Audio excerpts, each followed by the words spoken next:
কুমিল্লার বুড়িচং উপজেলা সামাজিক সংগঠন ময়নামতির প্রবাসী কল্যাণ সংস্থার উদ্যোগে ডাবল ফ্রিজ কাপ ক্রিকেট টুর্নামেন্টের ফাইনাল খেলা ময়নামতি স্কুল অ্যান্ড কলেজ মাঠে অনুষ্ঠিত হয়েছে। শনিবার ৮ ফেব্রুয়ারি ক্রিয়াশক্তি ক্রিয়াবল মাদক ছেড়ে মাঠে চল এই স্লোগানে খেলাটি সংগঠনের সভাপতি ইঞ্জিনিয়ার শফিউল আজম রিপনের সভাপতিত্বে ভার্চুয়ালি উদ্বোধন করেন। বুড়িচং উপজেলার সাবেক চেয়ারম্যান ও বুড়িচং বিএনপির সভাপতি হাজী এটিএম মিজানুর রহমান।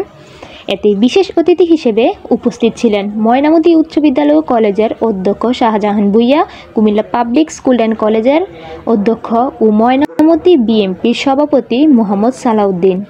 আমন্ত্রিত অতিথির মধ্যে উপস্থিত ছিলেন ময়নামতি বিএনপির ভারপ্রাপ্ত সাধারণ সম্পাদক মোহাম্মদ গোলাম মোস্তফা, কন্ট্রাক্টর মাসুদুর রহমান, জহিরুল ইসলাম, সৈয়দ বশির আহমেদ, মিজানুর রহমান ভূঁইয়া, শামসুল আলম ব্যাপারী, মাহবুব আলম খোকন, সাংবাদিক শ্রীমান সাগরদেব সহ আরও অনেকে। খেলায় আন্দিরপাড় একাদশ 10 ওভার 4 বলে রামপাল বেসিক ফার্মাকে হারিয়ে বিজয়ী লাভ করে।